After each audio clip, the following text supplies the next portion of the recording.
ፍቅረኛን በህልም መመልከት ፍቺው ምንድነው? እንደዚሁም ደግሞ የቀድሞ ፍቅረኞቻችንን በህልም ስንመለከት ይህ ህልም ምን ሊያመላክተን ነው? ለምንስ ይሄንን ህልም እንመለከታለን? አብዛኞቻችን በሚባል ደረጃ በህልሞቻችን ፍቅረኞቻችንን መመልከት የተለመደ ነው። እንደዚሁም ደግሞ የቀድሞ ፍቅረኞቻችንን በህልሞቻችን እንመለከታለን። እነዚህን ህልሞች የምናየው ለምንድን ነው? በዛሬው ቪዲዮ አብረን እንመለከተዋለን። ቪዲዮውን እስከመጨረሻው ተመልከቱት። ቪዲዮውን ላይክ፣ እንደዚሁም ደግሞ አዲስ ከሆናችሁ ሰብስክራይብ በማድረግ የዚህ ቁም ነገር አዘል ቻናል ቤተሰብ ሁኑ። እንሂድ።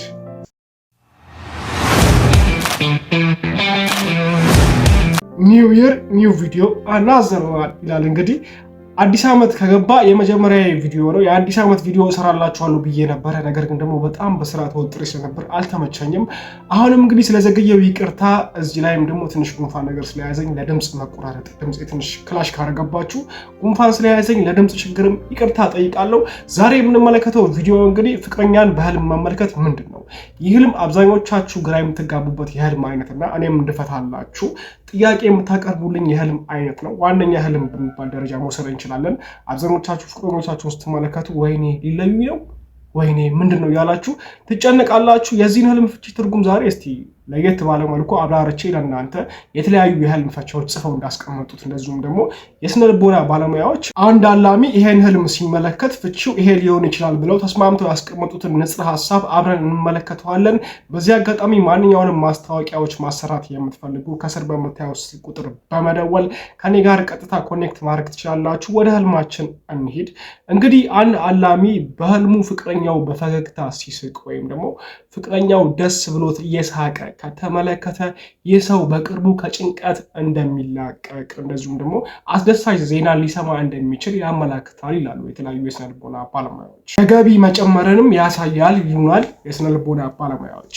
እንደዚሁም ደግሞ አንዲት ያላገባች ሴት ፍቅረኛዋ ፈገግታ ሲስቅ ወይም ደግሞ ፍቅረኛዋ ፈገግ እያለ ካለመች ይህም ህልም የሚያመላክተው የዚህ ሴት የምኞት መሳካትን እንደዚሁም ደግሞ በፈገግታ ካየችው ፍቅረኛዋ ጋር በትዳር አንድ ላይ መጣመርን ያመላክታል ይላሉ የስነ ልቦና ባለሙያዎች። እንደዚሁም ደግሞ አንዲት ያላገባች ሴት ፍቅረኛዋ ፈገግታ ሲስቅ ወይም ደግሞ ፍቅረኛዋ ፈገግ እያለ ካለመች ይህም ህልም የሚያመላክተው የዚህ ሴት የምኞት መሳካትን እንደዚሁም ደግሞ በፈገግታ ካየችው ፍቅረኛዋ ጋር በትዳር አንድ ላይ መጣመርን ያመላክታል ይላሉ የስነ ልቦና ባለሙያዎች። የፍቅረኛዋን ግርማ ሞገስም ሊያመላክት ይችላል ይህ ህልም። እንግዲህ ወንድ ልጅ በህልሙ ከፍቅረኛው ጋር ፈገግ ሲል ካለመ ይህ ህልም የሚያመላክተው ይሄ ወንድ ከጭንቀት መላቀቁን ወይም ደግሞ ገብቶበት ከነበረ ስትረስ፣ ድብርት እንደሚላቀቅ ያመላክታል። እንደዚሁም ህልመኛው ባለትዳር ካልሆነ ጥሩ ባህሪና መልካም የሆነ ስነ ምግባር ካላት ሴት ጋር በትዳር ሊጣመር እንደሚችል፣ ጥሩ የህይወት አጋሩ ሊያገኝ እንደሚችል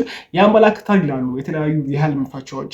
እነዚህ የህልም ትርጉሞች እንግዲህ አብዛኞቹ የስነ ልቦና ባለሙያዎች እንደዚሁም ደግሞ የጥንት አባቶች ስለ ህልም ምን አሉ፣ እንደዚሁም ደግሞ የጥንት አባቶች በዚህ ህልም ዙሪያ ምን አይነት ፍቺ ሰጥተዋል ከሚል ንጽረ ሀሳብ ተዋቅሮ ከ90% በላይ እውነታን የያዘ የህልም ትርጉም ነው።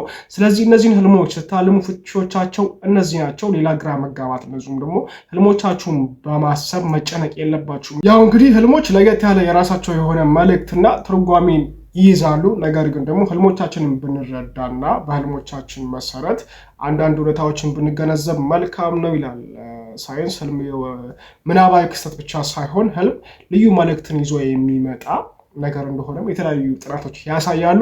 የዛሬው ህልም ፍቻችን እንግዲህ ይሄን ይመስል ነበረ። እንዲፈታላችሁ የምትፈልጓቸውን የህልም ትርጉሞች እንደዚሁም ደግሞ ግር ያላችሁ የህልም ፍቺዎች ካሉ ኮሜንት ቦክስ ላይ ጻፉልኝ።